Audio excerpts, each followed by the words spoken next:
Hello and welcome to our video summarising all you need to know about the play The Duchess of Malfi by John Webster. This video is especially useful if you're studying this play as part of your coursework or your exams because we cover the context, the summary of the play itself, as well as important aspects of themes that you need to be able to understand, the key characters and symbols.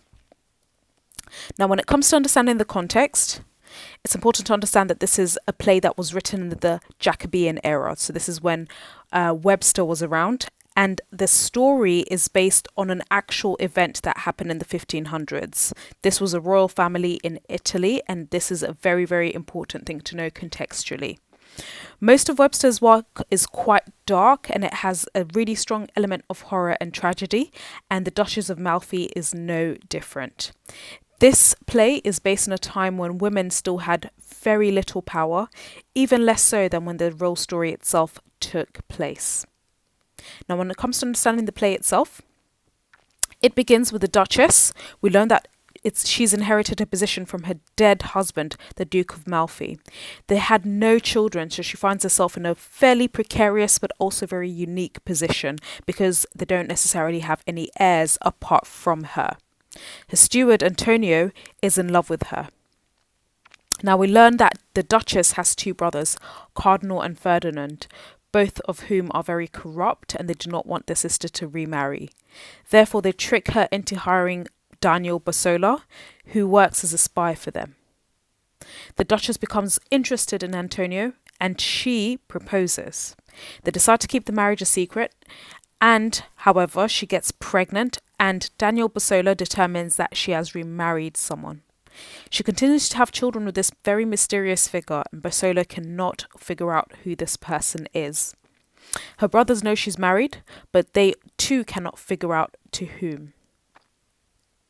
Ferdinand comes to Malfi's court and confronts her in her bedroom. She tells him that she's lawfully married, however, he doesn't care.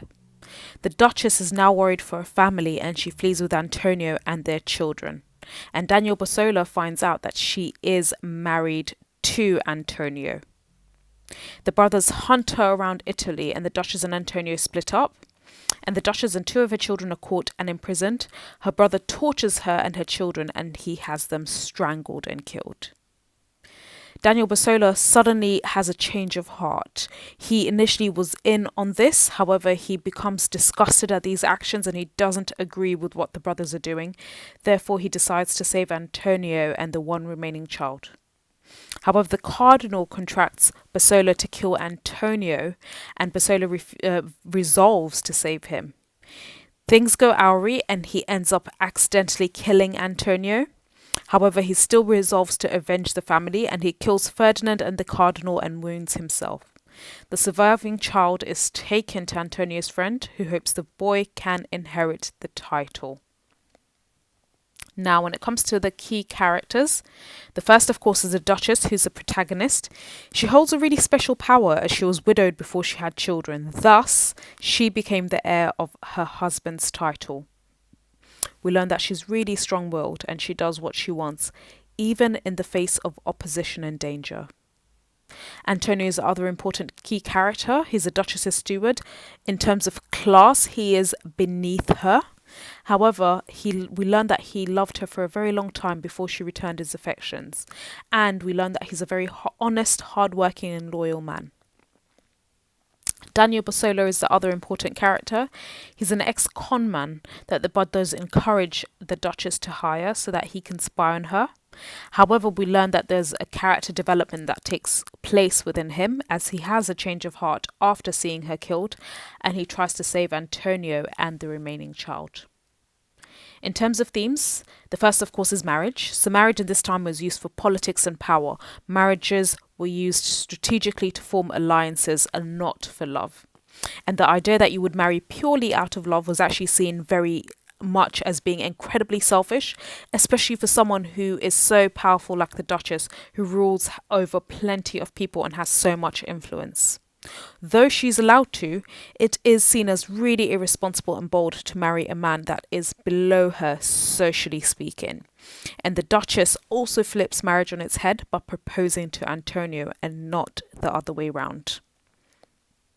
In terms of family, family structures in this time were very rigid.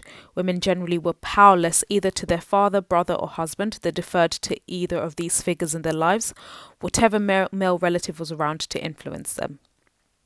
Therefore, the Duchess's choice to make a family with a man of her choosing without her brother's consent was seen as really bold, and it would have shocked the Jacobean audience that would be watching this play.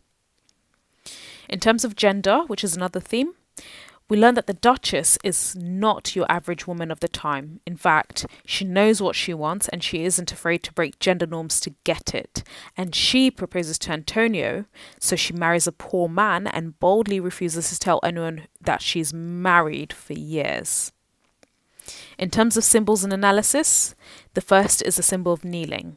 So it's still a common symbol of showing submission, and when the Duchess proposes to Antonio, she lifts him from a kneeling position, symbolically pulling him up to her social class. Rings are another important symbol. The wedding ring has a lot of prominence in this story, and the ring was given to the Duchess by her husband, and she then gives it to Antonio. It's a symbol of status, and when he gets it, he becomes higher in social standings, and when the brothers capture him, they do rip it off. So that's all. If you enjoyed this video and you found it useful, do give us a thumbs up and subscribe to our channel. And also, if you are seeking a much more detailed revision worksheet as well as model answers, do check out www.firstratetutors.com, where you will find really useful material that will help you in your study of this play. Thank you so much for listening.